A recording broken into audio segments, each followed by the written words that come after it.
Esta aula do Programa de Pós-Graduação em Educação Profissional e Tecnológica diz respeito ao curso preparatório para o Profept e nessa aula vamos discutir o conhecimento, trabalho e obra, uma proposta metodológica para a educação profissional na perspectiva de Barato 2008.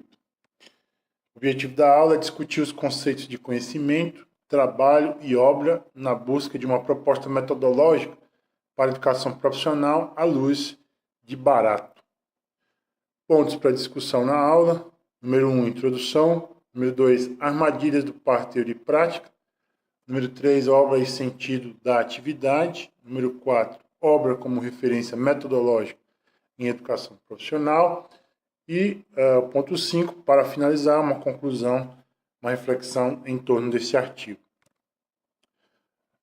O ponto número 1, a introdução. Nós vamos discutir inicialmente a proposição do autor sobre a celebração do trabalho. Ele diz que o trabalho não é só um ganha-pão, mas também uma realização que dá sentido à vida. Aprendi que o orgulho de ser um bom profissional por uma obra bem feita é um aspecto fundamental do saber do trabalhador. Então, é uma compreensão marxiana da dimensão do trabalho como complexo fundante do ser social. A dimensão do trabalho não diz respeito apenas à materialidade e as questões em torno da mais-valia e da precarização do trabalho. Né? Acima disso, o trabalho dentro dessa perspectiva marxista é o complexo fundante da ontologia do ser, é o complexo que dá origem ao ser. Né? Então, o trabalho é que forma o ser social. Agora, o autor coloca inicialmente alguns modos hegemônicos de pensar o trabalho na perspectiva do ofício como meramente mão de obra e trabalho manual. Né? E para ele, se pensamos um trabalho de mão de obra na perspectiva do trabalho manual, nós vamos ter também, para essa mão de obra, uma cabeça de obra, que seria o trabalho intelectual. Então, alguns pensam para outros fazerem, né? Ele discute, então, e pontua a separação entre a concepção e a execução, certamente, do trabalho, né?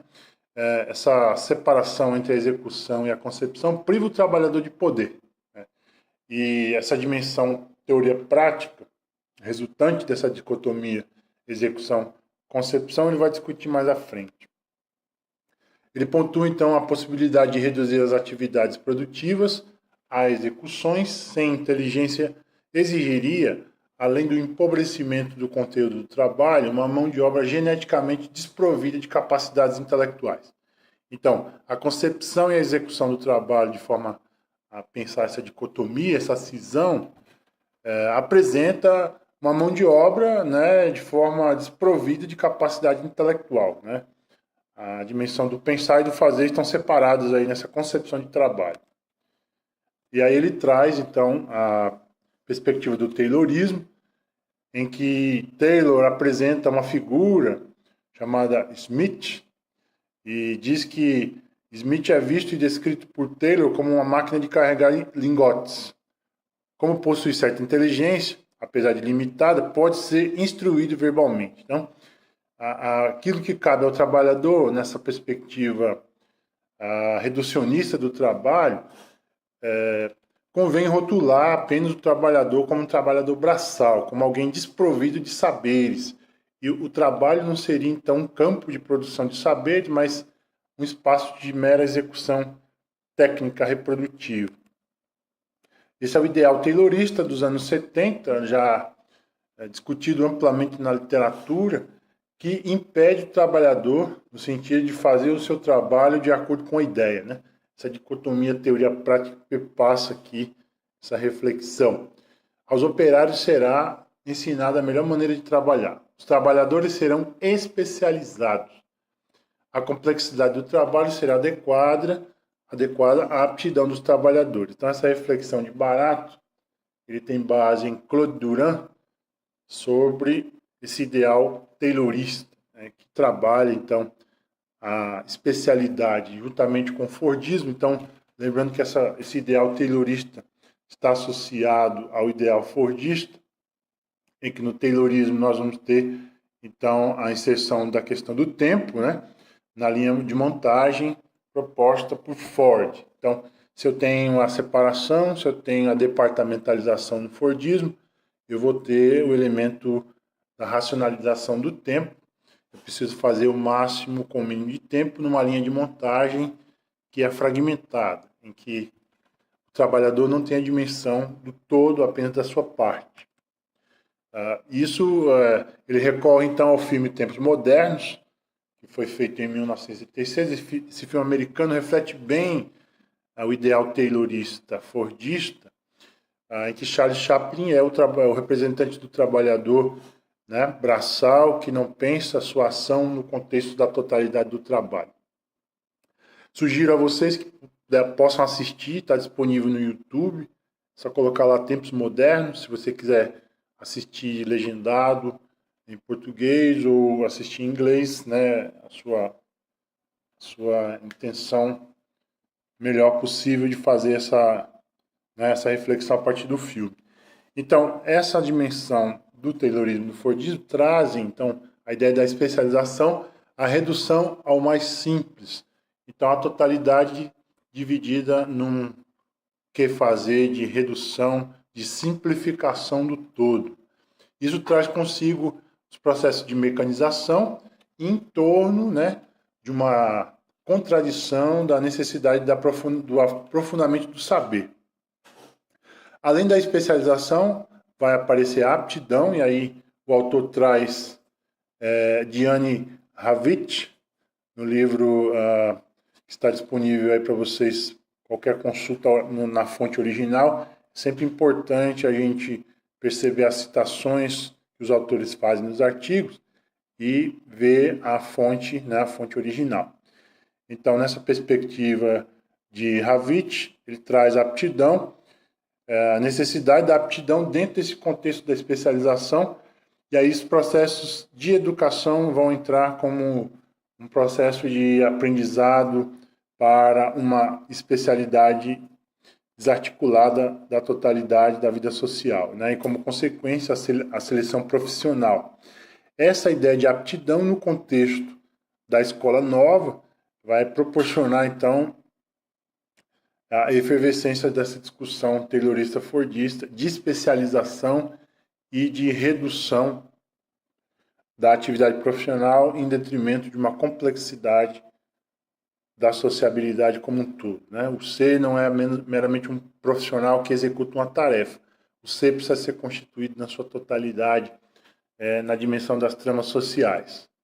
A aptidão dos trabalhadores é uma expressão que esconde ou revela o viés ideológico justificador do rótulo de falta de inteligência ou de rudez aos profissionais que exercem ocupações manuais socialmente desvalorizadas. Então, nós vamos ter exacerbadamente a valorização dos que pensam, dos que trabalham pensando, e de forma preterizada os que trabalham de forma manual. Uma das consequências do quadro que o autor acaba de esboçar é de que a formação profissional dos trabalhadores passou a ser vista nos mesmos moldes que aqueles utilizados para a análise do trabalho, né? Lembramos aí da linha da cientificação do tempo na linha de montagem que o Taylor colocou, né, para nós agora há pouco tempo. Ou seja, os aspectos metodológicos do aprender a trabalhar começam a ser entendidos como aplicações daquela análise. Essa abordagem revela um viés epistemológico. Então, aqui um fundamento científico para essa racionalização do trabalho. O de que é possível equiparar os resultados da análise objetiva do fazer com o processo pelo qual a ação se estrutura nas pessoas e nas comunidades do saber. Então, o princípio científico aqui é que, à medida que eu analiso o tempo que o trabalhador executa uma tarefa na linha de montagem, é possível reestruturar o trabalho para que o trabalhador se adeque ao tempo da linha de montagem, né, na constituição da linha de montagem.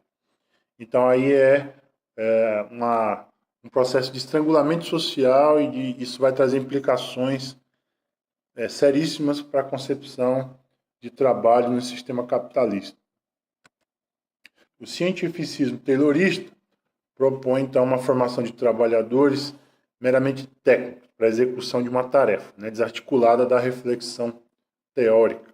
As propostas de orientações metodológicas baseadas em competências têm origem parecida com a pretensão de usar dados de análise nas atividades produtivas como categorias orientadoras de uma pedagogia da formação profissional. Então, aqui o Barato recorre a Terry Hyland, no livro ele discute a competência e a educação, em que a pretensão de usar os dados, né, da análise produtiva, então, essa reflexão sobre a necessidade de racionalizar o tempo na linha de montagem, vai trazer, então, implicações sobre a formação profissional, sobretudo o aligeiramento da formação profissional, né?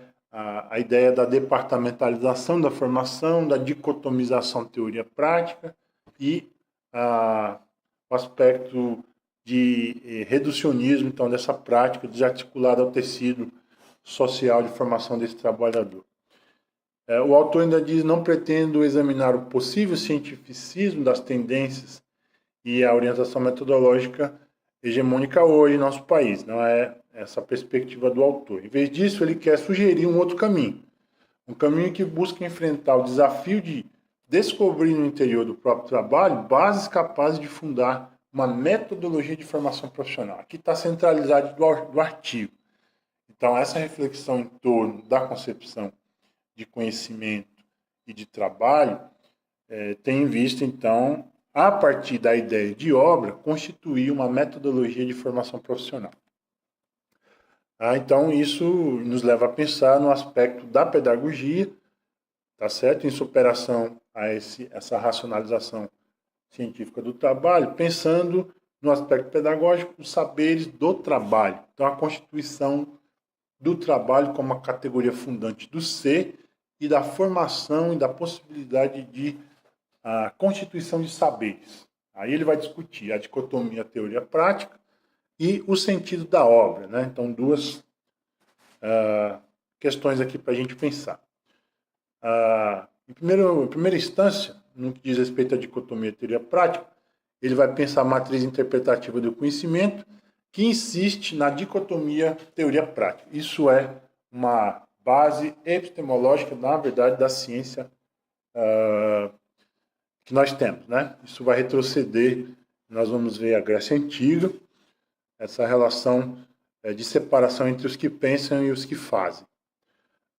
No segundo momento, em relação ao sentido da obra, o sentido que a obra tem na organização da atividade será uma reflexão feita por ele na constituição de atos de intenção, a intencionalidade do autor que produz, né? Nos modos pelos quais o trabalhador valora o que faz, na estruturação do saber que resulta em produção, na formação de identidades e reprodução da força de trabalho.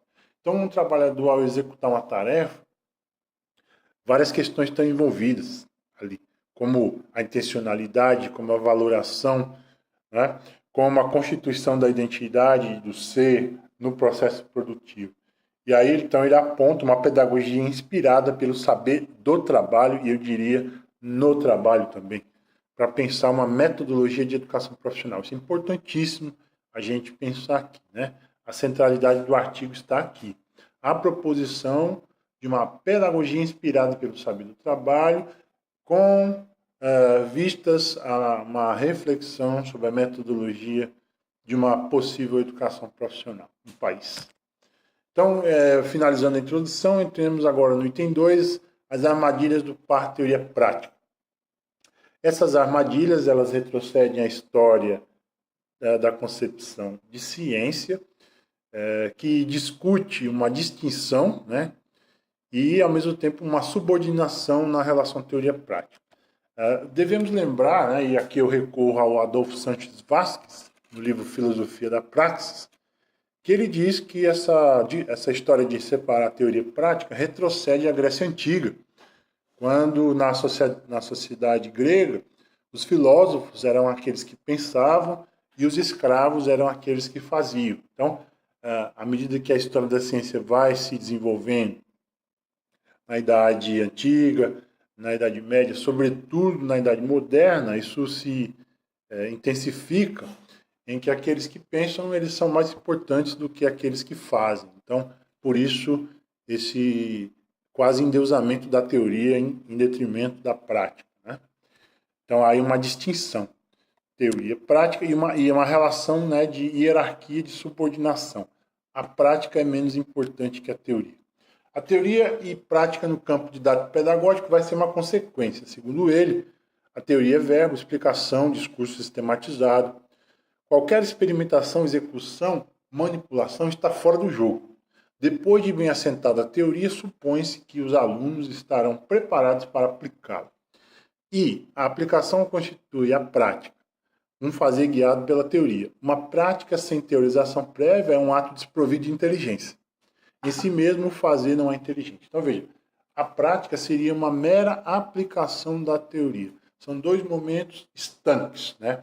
E, a meu ver, parece-me que a educação profissional, em linhas gerais, trabalha, né? Na verdade, a meu ver, a educação brasileira trabalha dessa forma, né? A Constituição, por exemplo, dos cursos de licenciatura e bacharelado estão articulados em disciplinas teóricas e disciplinas práticas.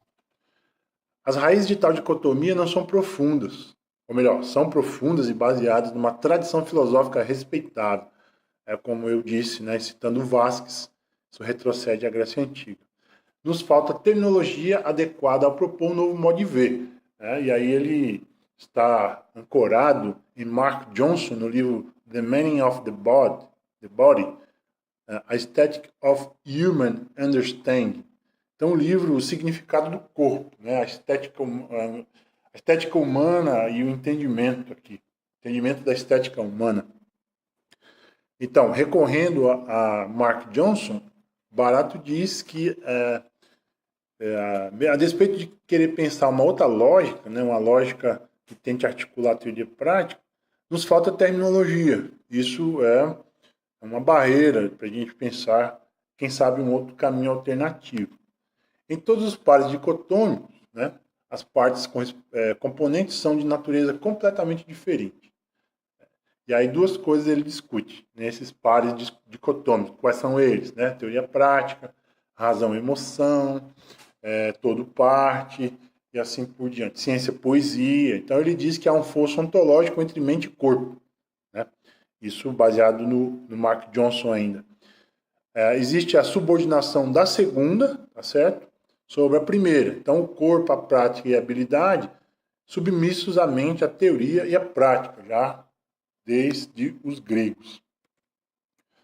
E aí ele propõe, então, um enfrentamento desse dualismo, né, dessa dicotomia estabelecida na perspectiva do filósofo inglês Gilbert Ryle, no livro Knowing How and Knowing That, sobretudo no capítulo 2, The Concept of Mind. Então, conceito de mente aí, ele propõe, então, a metáfora do fantasma da máquina, que seria a ocupação principal da mente é a busca de respostas para questões. Então, a mente seria como uma máquina que busca resposta a questões.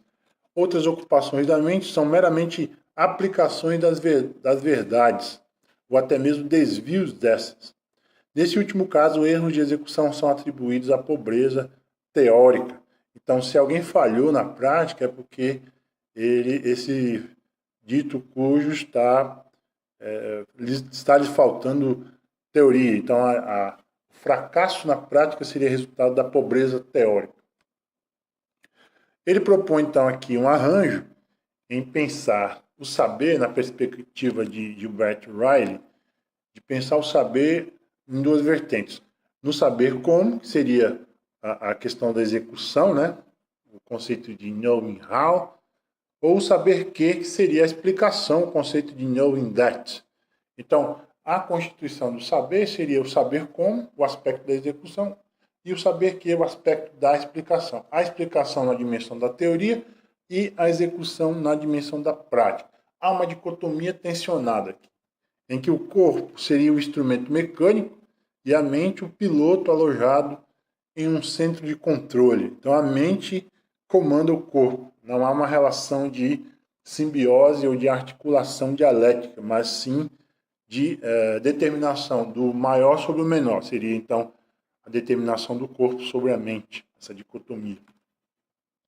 O saber como é constituído por processos de execução que dão fluência à ação. O saber que é constituído por proposições que explicam as coisas, definem-nas, estabelece critérios de verdade. Cada uma dessas dimensões tem status epistemológico prático. E certamente o saber como não depende do saber que, nem nele se fundamenta, né? Independência, no caso, não significa impossibilidade de articulação, ele diz. Eventualmente, na aprendizagem de um processo, saber como, certas explicações relacionadas com ciência, saber que, podem clarear determinada decisão ou indicar o sentido de uma operação. Em muitas construções teóricas, o fazer precede a teorização, e é necessário para que ela ocorra. Então, ele discute aqui que cada uma dessas dimensões, o saber que e o saber como, tem um status epistemológico próprio, né? Isso seriam entes em si mesmos. Só que essa independência não significa impossibilidade de articulação. Barato discute isso. A possibilidade da articulação entre o saber que e o saber como. Saber como é uma dimensão de conhecimento que não depende de supostos fundamentos teóricos que a precedem e fundamentam. Aqui ele exemplifica no artigo a sua experiência com cabeleireiros do SENAC, né? Então, não necessariamente uma prática precisa de algum conhecimento a priori, a priorístico, tá certo? Segundo ele, né? Saber como é uma dimensão de conhecimento que não depende de supostos fundamentos, né? Aí eu diria que não depende de certos fundamentos teóricos conscientes, porque, a meu ver, toda prática ela tem uma teoria de base, seja ela consciente ou não. Eu acho que a questão aqui está na inconsciência teórica, né? E não na inexistência de teoria em qualquer prática. Explicações bem estruturadas não são garantia de execuções fluentes e corretas. Essas últimas requerem uma aprendizagem própria, pois o saber que lhes é intrínseco não é a aplicação da teoria, mas uma dimensão de conhecimento cuja base é um entendimento geralmente não verbal da ação. Isso é importante. Então, uma teoria sustentada não garante uma prática fluente e correta. Obviamente, essas últimas requerem uma aprendizagem própria. Então, podemos perceber aqui, já nas explicações até agora, que a teoria e a prática são dois campos distintos, mas de forma articulada e dialética, que possuem um status epistemológico próprio, né? Uma dimensão de constituição própria, mas que devem ser articuladas. Os princípios da lógica, saber que, não precedem as estratégias de raciocínio, saber como. E depois de estabelecidos, não precisam necessariamente estar presentes nas operações de pensamento. Então, novamente aqui, a ideia da lógica, saber que do raciocínio, sem relação de precedência, mas sim de articulação, certo? Ele propõe, então, duas questões na dimensão teoria e prática. Primeiro, a distinção. Teoria não é prática e prática não é teoria. Existe uma distinção, um status próprio de cada uma dessas dimensões e cada uma delas possui uma identidade própria. Ele diz: o uso e a aceitação, a crítica do par antitético, teoria prática, tem consequências importantes em diversos planos. Ele vai citar dois. No plano didático, subordina a execução a explicações que supostamente são o conhecimento, que lhe dá sustentação, repercutindo a crença a qual Riley apelidou de o mito do fantasma da máquina. No plano de análise do trabalho, desvaloriza o saber fazer, caracterizando o trabalhador manual como um executor de atividades cujo sentido ignora. Então, isso vai ter espraiamento no plano didático, em que a aula seria meramente uma execução de uma teoria, a priorística. Necessariamente não, né? Ao dar aula, o professor está articulando teoria prática de forma dialética. Então, a aula não é uma execução de um pensar a priorístico. Está acontecendo tudo ao mesmo tempo, teoria e prática. No plano de análise do trabalho, ela desvaloriza o saber. Então, essa antítese teoria-prática, ela desvaloriza o saber fazer na perspectiva da análise do trabalho, porque essa perspectiva da análise do trabalho vai cientificizar, né, a dimensão do tempo, vai racionalizar o tempo. Então, se eu faço um estudo do tempo e vejo a possibilidade de o trabalhador fazer mais, produzir mais em menos tempo, isso vai desvalorizar o saber fazer, né?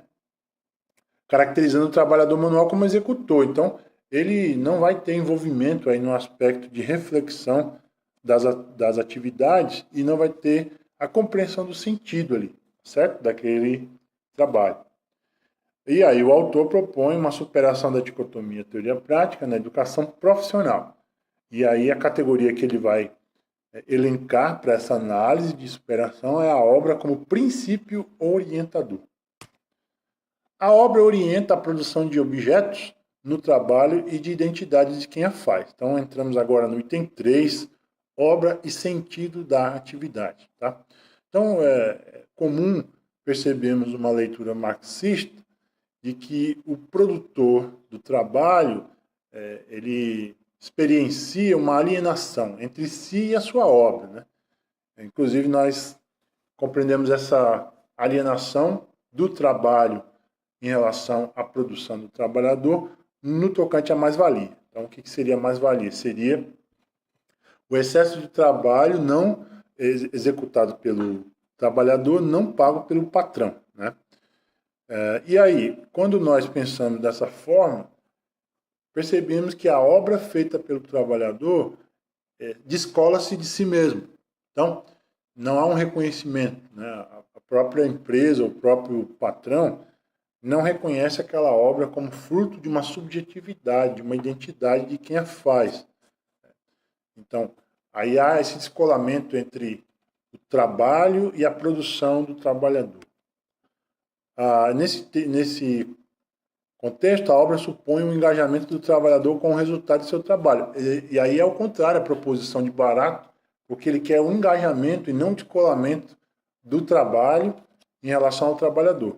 Mas, além disso, ela supõe também trama de reconhecimento na comunidade, dos praticantes de um mesmo ofício, apreciação estética que se constrói na história, reconhecimento de que o resultado do trabalho tem um significado social. Veja, algumas palavras em destaque.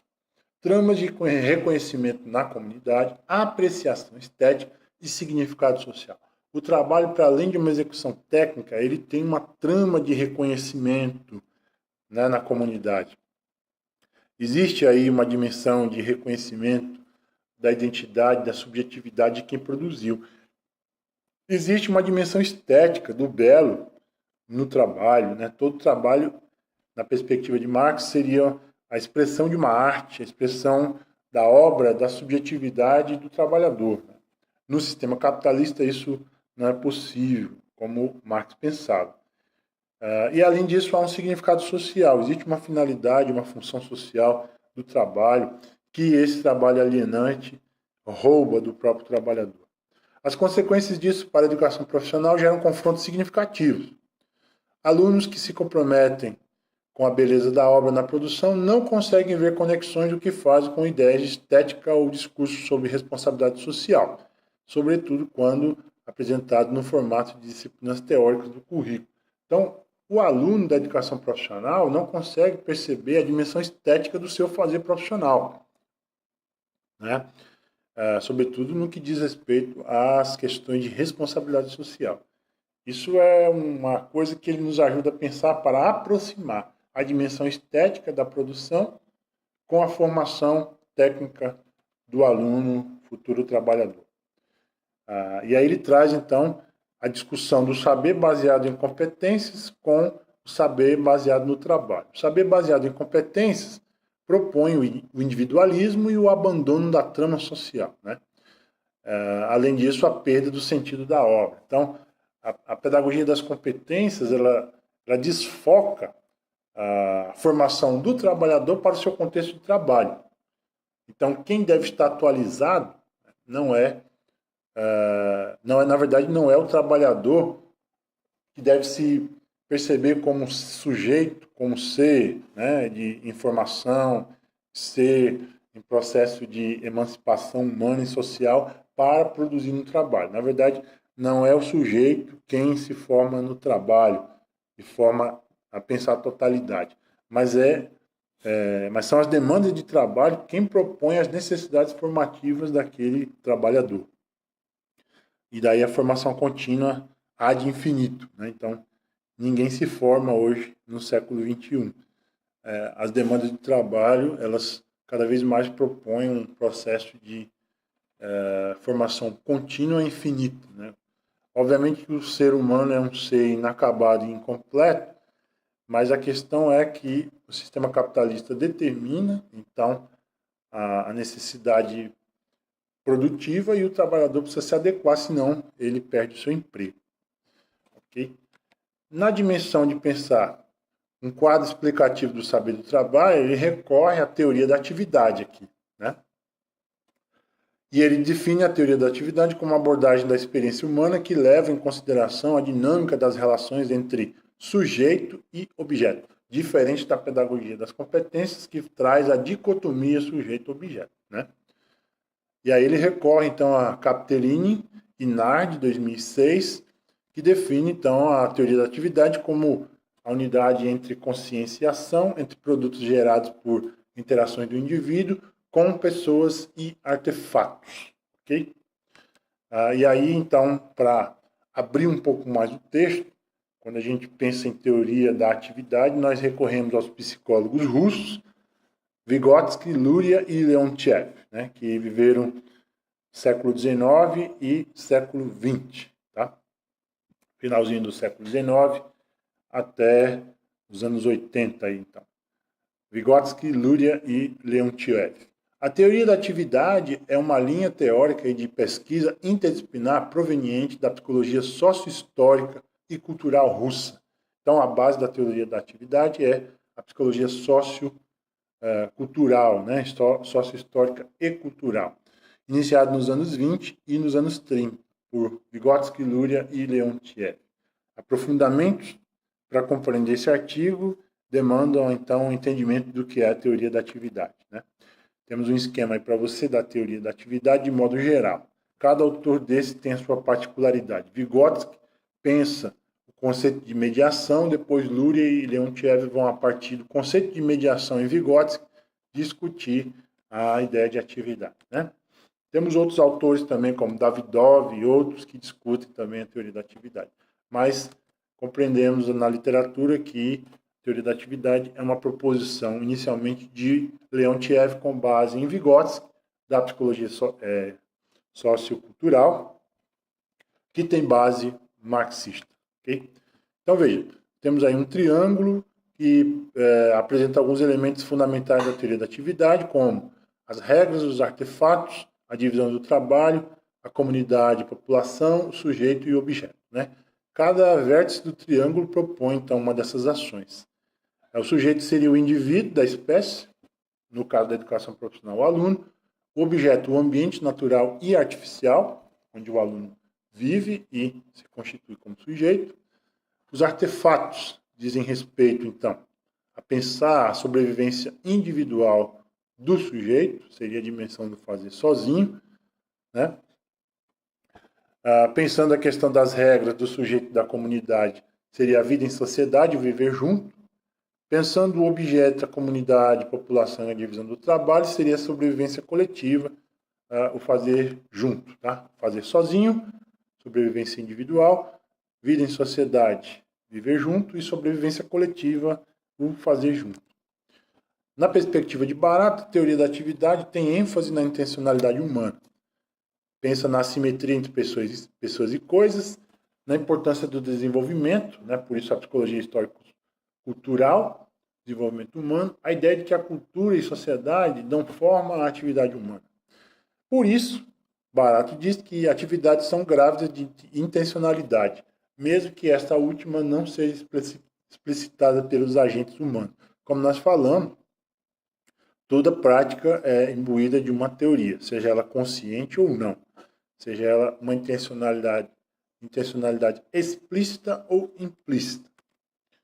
E aí ele propõe 4 princípios, então, da teoria da atividade, tá certo? De forma geral.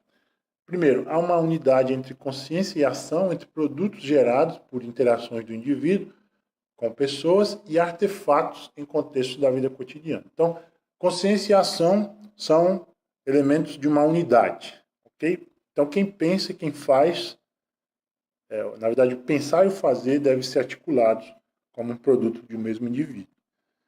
Princípio 2, as pessoas atuam com tecnologia.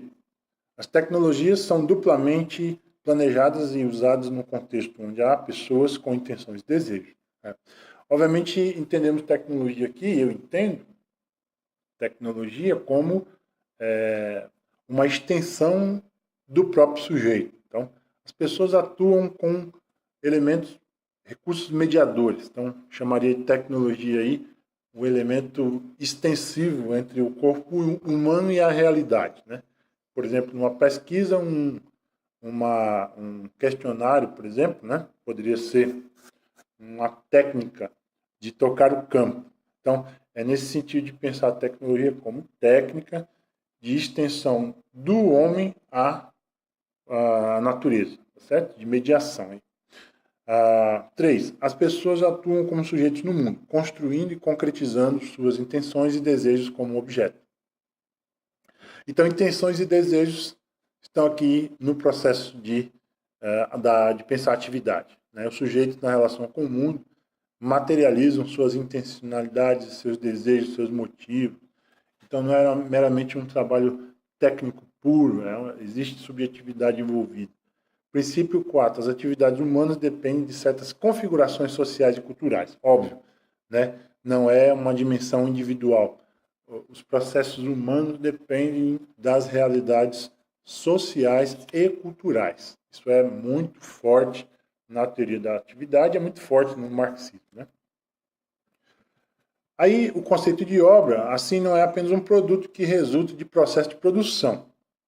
Ela é um alvo que mobiliza o sujeito em busca da satisfação de certa necessidade. Veja, a produção leva em consideração, ou deve levar em consideração, o elemento de satisfação, elemento subjetivo, em detrimento, em relação a uma necessidade. Tal mobilização passa por saberes socialmente construídos, uso de ferramentas e divisão do trabalho. Passa por efetivação de intenções, julgamentos e valores. Então, uma obra não é um mero resultado de um produto descolado do seu produtor.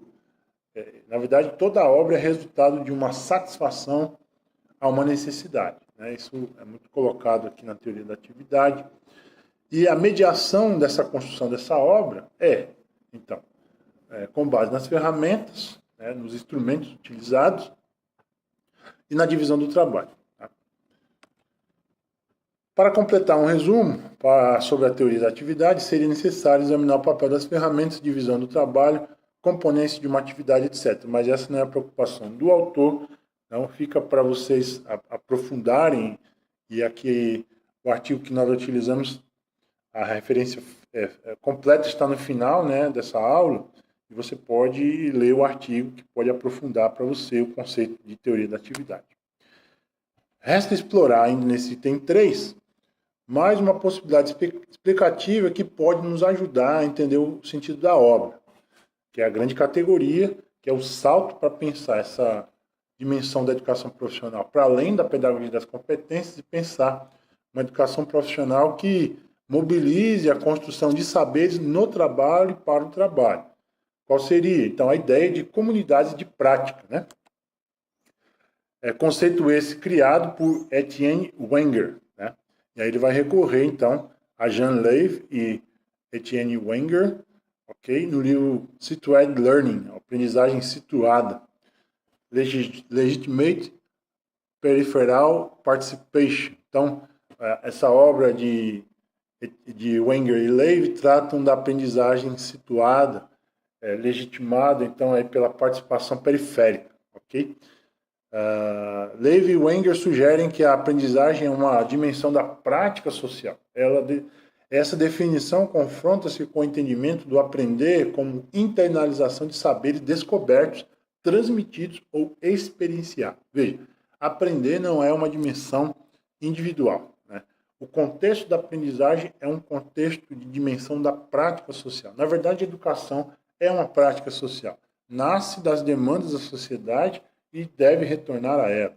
Então, isso acontece por um processo, né, na perspectiva de Vygotsky, que se chama de internalização. Quando o sujeito, através da mediação cultural, e aí possamos entender mediação cultural como aquilo que faz a mediação do sujeito com a cultura, e essa mediação permite, então, a internalização, que seria a apropriação de saberes descobertos, né, seria o desconhecido aí para o educando, transmitidos, quer dizer, vivenciados na experiência através de outro sujeito, no caso aí o professor, ou ainda experienciados, né? Ele mesmo experienciou e aprendeu. Então esses princípios vão norteando a proposta de educação profissional proposta por Barato.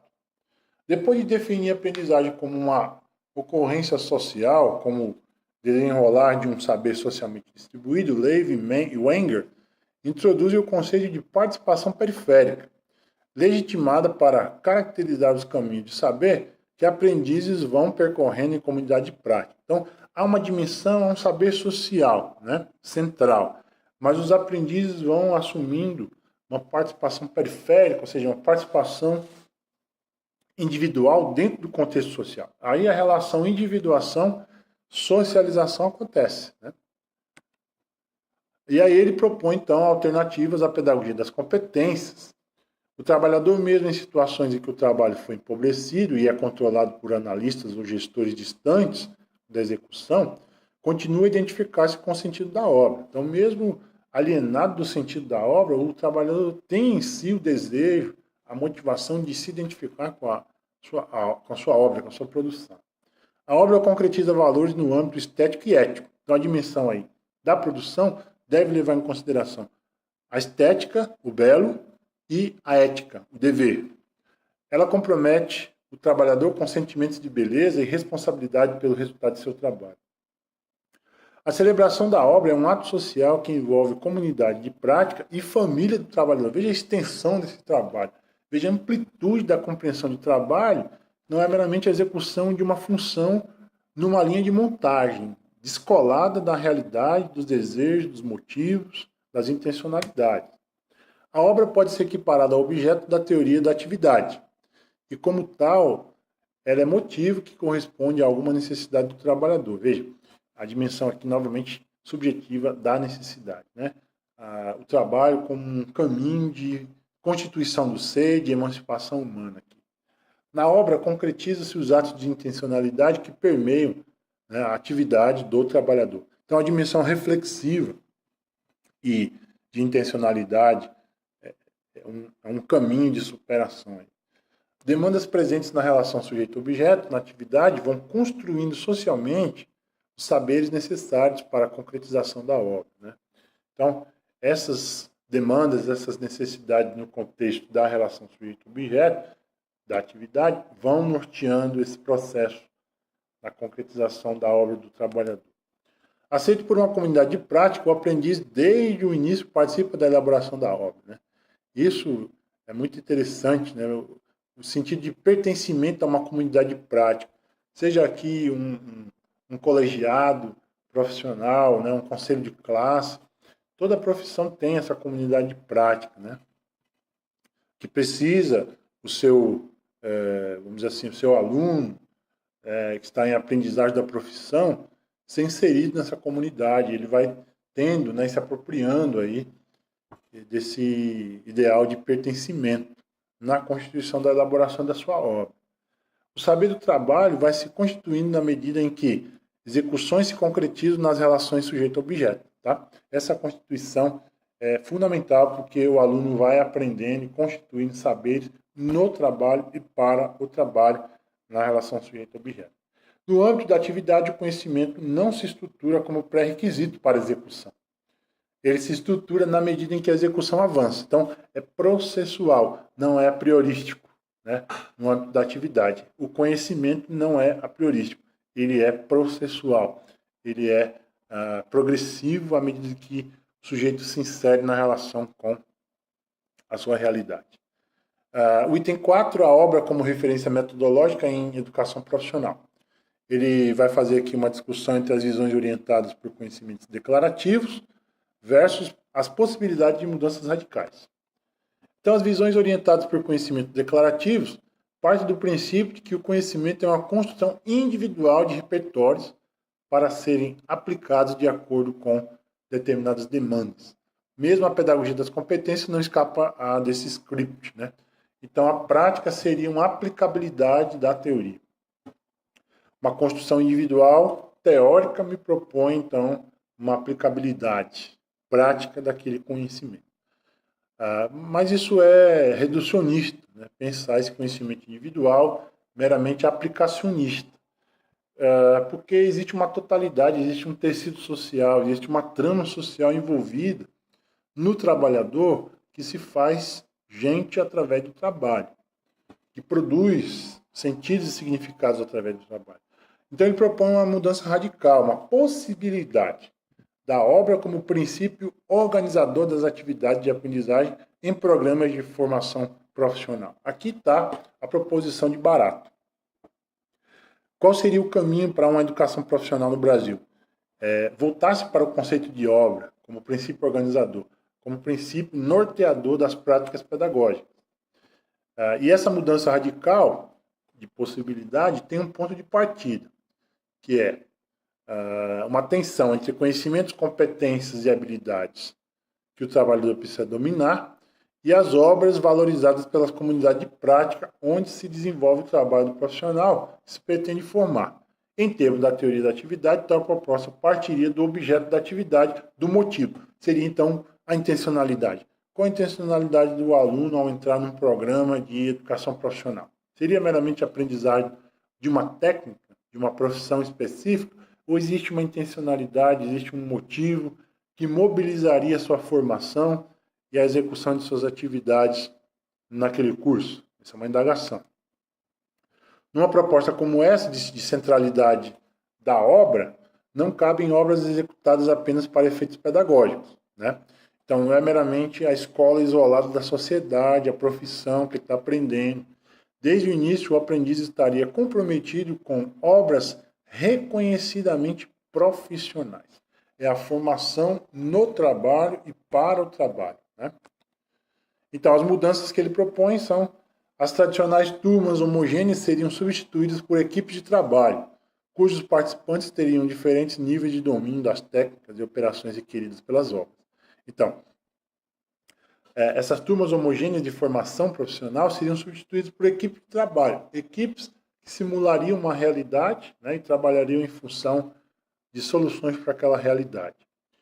Mobilizar saberes para a transformação daquela realidade. Princípios de divisão do trabalho seriam utilizados para atribuir tarefas distintas aos membros das equipes de produção. Então, aí o processo de gerenciamento do trabalho, alocação de saberes, de competências, né?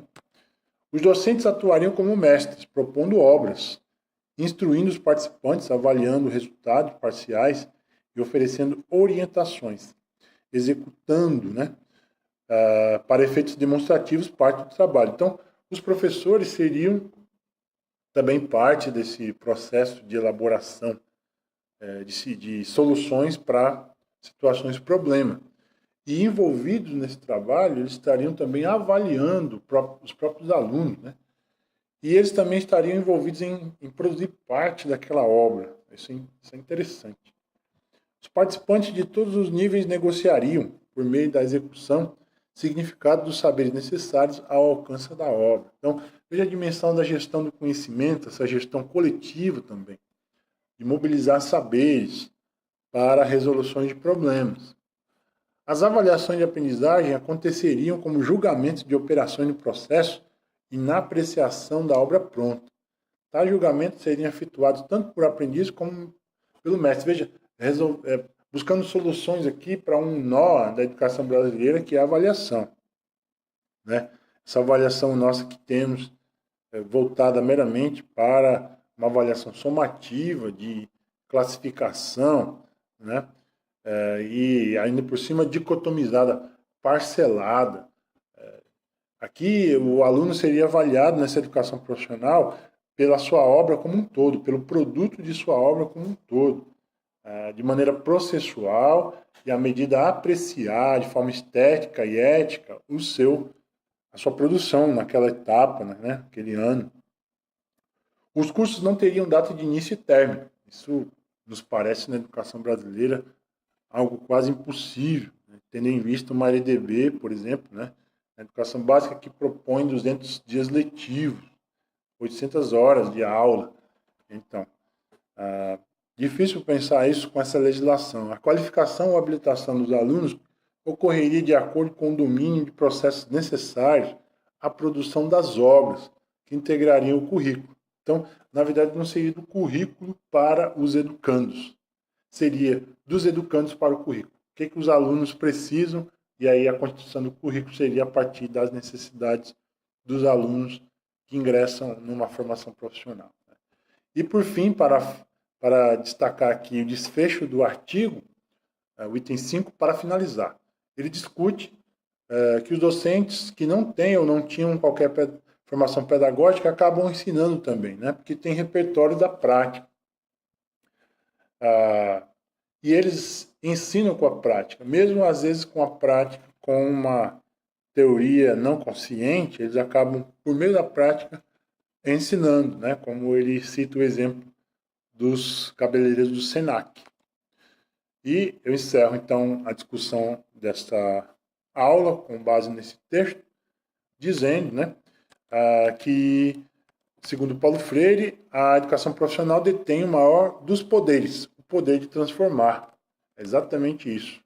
É preciso levar em consideração isso, de que essa educação profissional, com base no conceito de obra, pode ressignificar, pode trazer novos sentidos, nova direção para a educação no Brasil, na perspectiva de Barato.